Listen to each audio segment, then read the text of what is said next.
Good day, guys. Today I'll be showing you how you can use O3 in Chatgpt to create perfect blogs.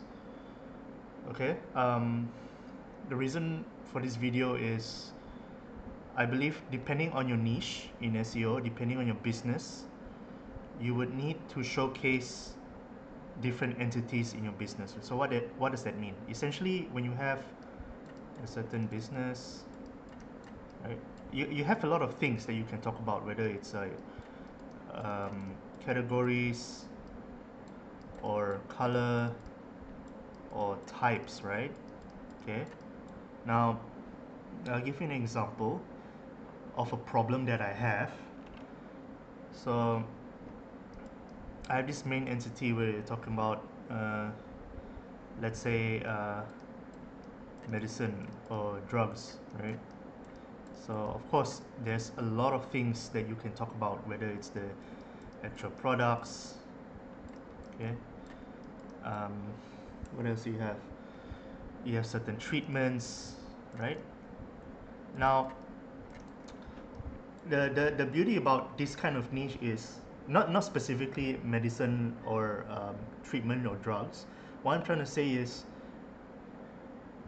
for product pages, most of your competitors, I believe, if they don't have a powerful AI to actually write their full content, most of your competitors would have a product page, okay, and it will showcase the actual product, and then it has the name of the product, and then it kind of has some description and a price, right? Okay, this in the eyes of Google, it's okay if you're trying to sell, if your intent is to sell.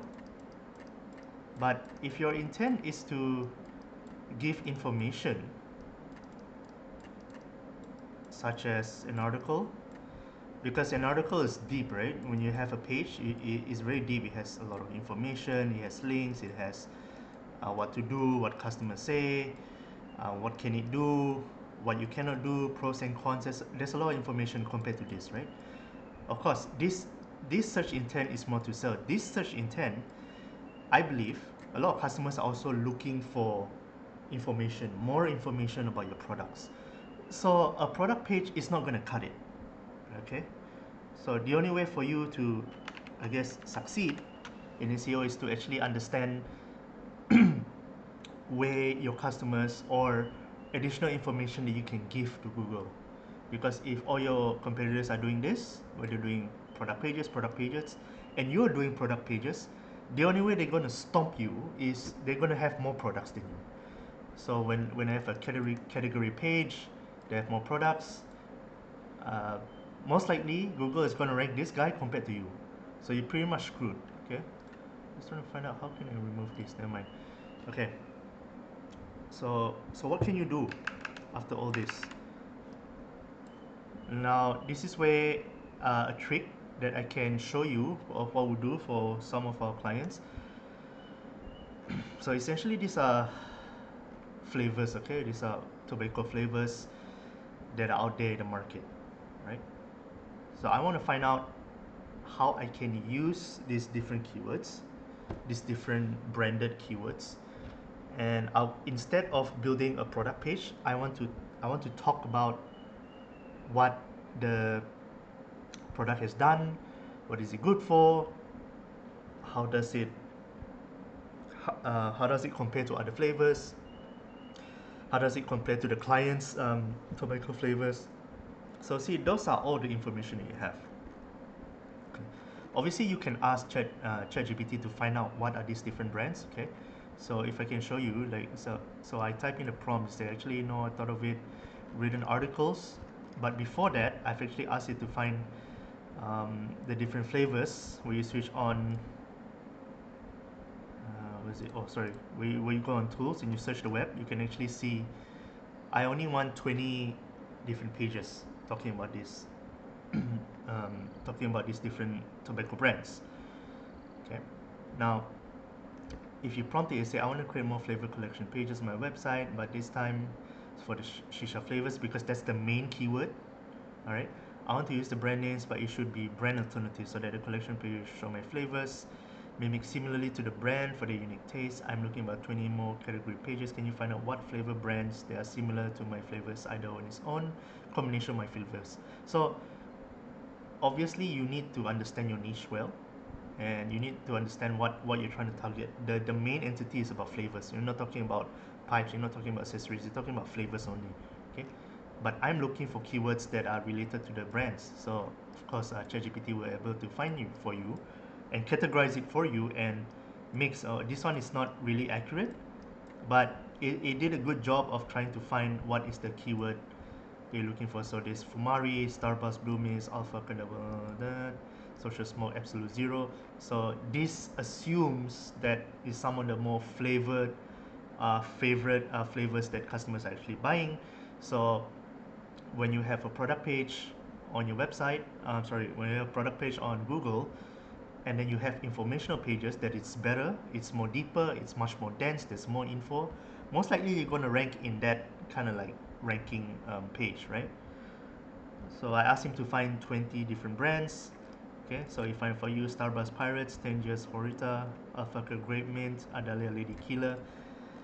And then I decided, you know what, I do not want to do category pages, because category pages, the limitations are it probably takes too long to build it. If you're building more like 50, 20 pages a day, this is not going to cut it, and your competitors are going to catch up to you. Okay, so in order for you to remain competitive and stay on the edge, and hold a very high ranks in Google, you need to be able to do your content quick and accurate. Okay, so these are not the flavors. So I asked him to renew it based on my URL. So it kind of did a good job. This one is correct. This one is not. This one is not. This one is not. This one is correct. This one is not. This one is correct. So it's kind of like a 60% wrong and 40% right. It's not the best, but the idea is there. Okay, it kind of understands what I want. So after that, I decided, can you write articles about these specific flavors instead of category pages, because of the density of the articles and the information that you can write about. And from there, from there you can see that these are the information that you can write about.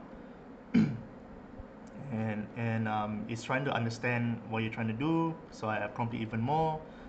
And from there I said, okay, use these flavor keywords, and I'm gonna go into another AI, which I'm gonna show you, where it can actually find the information and write the blog about, or you can just ask it to write. So I've kind of like written a perfect blog of the format that I'm looking for. So this is okay. I've written a perfect blog example. Now I want you to read it and understand what I want you to write about for the other flavors. Don't do anything yet. Understand what I want first. This is the blog example. So I give ChatGPT a very good example here of a blog. It doesn't have to be long. Okay, that's why I say it really depends on your certain niche topic, or how dense or how narrow you can write about things. Okay, so this is the blog, and I asked it to understand it, asked it to memorize it. So it kind of got it. Okay, blah blah blah. So now I asked it to do the white gummy bear. This is a misspelling here. So as you can see, these are all the blogs. This is the one of the blog that is based on my preference of what a good blog is, based on the niche, based on the topic and the subtopic, and I just thank it from there. So this is an example they can use to regurgitate and create more articles, more pages for your niche, for your business, in order for you to rank well on Google, with the help of ChatGPT. Because honestly, without AI, you can never succeed in SEO today. And I hope this video is helpful for those who want to do well on Google. Google is still a very vibrant space. Everyone's still searching on Google, billions of searches every day. So it's up to you whether or not you want to succeed or not, and to intelligently use this method for your other things. Okay, so when you combine brand names with ideas, you're able to create something very powerful. All right, so I hope this helps. Thank you.